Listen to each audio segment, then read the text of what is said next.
Have you ever just sat there staring at your bank account and wondered what it would feel like to see an extra comma, or two, or three? It's a fun little daydream, right?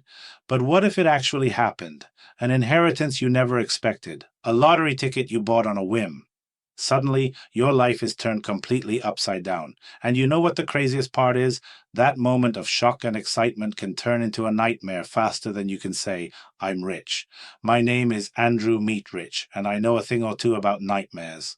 Not the lottery kind, but the financial kind.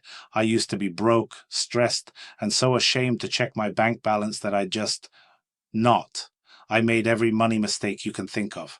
I felt the panic, the shame, the feeling of being completely trapped, but I clawed my way out and I figured it out.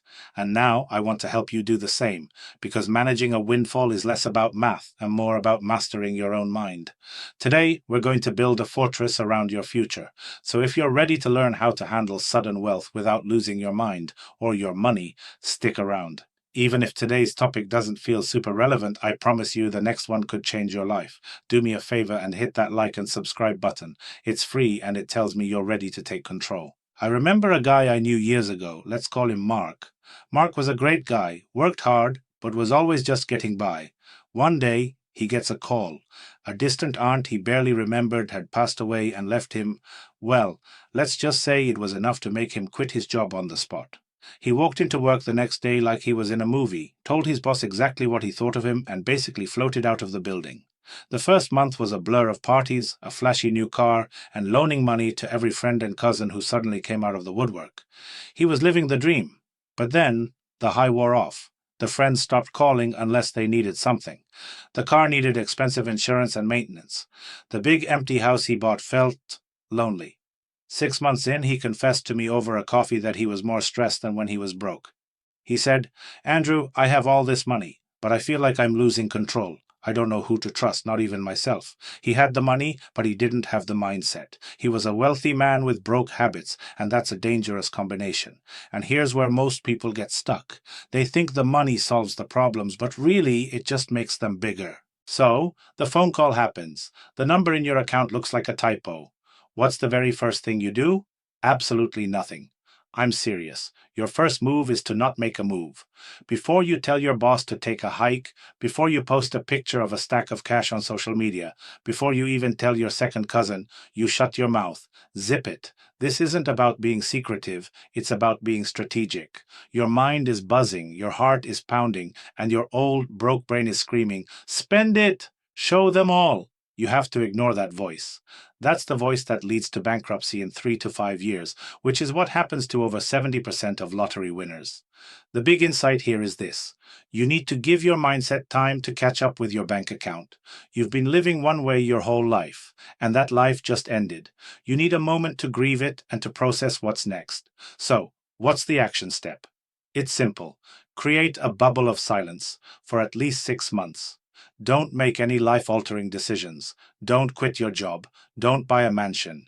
Don't tell anyone who doesn't absolutely need to know. Let the money sit. Let the dust settle. Your greatest asset right now isn't the cash. It's the time to think. Let your new reality sink in before you start living it. Okay, you've made it through the first few months of silence. The initial shock is wearing off, and you're starting to think a little more clearly. Now, it's time for your first and only major financial move for a while. You are going to take a portion of that money and you are going to surgically remove every single piece of debt from your life. I'm talking student loans, credit card balances, car payments, that personal loan you took out for a new furnace, all of it. Gone. Wiped clean. This isn't about spending, it's about liberation. I remember the weight of my own debt. It was like a constant low-grade hum of anxiety in the back of my mind. Every purchase felt guilty. Every bill was a source of stress. Paying it all off wasn't just a financial transaction, it was a psychological one. You're not just paying off loans, you're buying back your peace of mind. You're buying freedom. That's an investment with an infinite return. The action step: before you do anything else, make a list of every single dollar you owe to anyone, anywhere. Get the exact payoff amounts. Then make the calls, write the checks, and wipe the slate clean in one single powerful move. And then you stop again. No new debt, period. With the debt gone and your mind a little clearer, it's time to make the most important investment of all, the one in yourself. See, the money didn't come with an instruction manual. You haven't built wealth before, so you don't have the skills to manage or grow it. That has to change right now. You need to become the person who is worthy of this incredible opportunity. And that means you have to learn.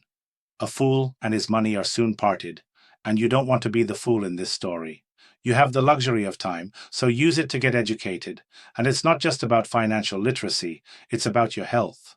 What good is all the money in the world if you're not around to enjoy it? Schedule a full medical checkup. Start paying attention to what you eat, how you move your body. The insight here is that this money isn't just for buying things, it's a tool to build a better version of you, a smarter, healthier, more capable you. So, here's your next action step. Go online right now and buy one highly rated book on basic personal finance or investing. Just one. Read it. And while you're at it, schedule that doctor's appointment you've been putting off. Your future self will thank you. So let's recap. You've stayed quiet. You've cleared your debts, and you've started investing in your own growth. You've built a foundation. This is how you turn a temporary windfall into lasting wealth. It's not about what you buy. It's about who you become in the process. This isn't a finish line, it's a starting line for a whole new life, one where you're in control. Don't wait for the perfect moment or for all the answers to magically appear. The journey starts with that first small intentional step, the decision to pause, to plan, and to protect your future. Remember that a small shift in your habits today can lead to a massive change in your destiny tomorrow. You have been given a rare and incredible gift. Don't waste it trying to impress people who don't matter. Use it to build a life of freedom, security, and peace for you and the people you truly love. And be careful, because as soon as the world finds out about your new fortune, everyone will have a brilliant business idea for you, and that's a trap we'll talk about next time.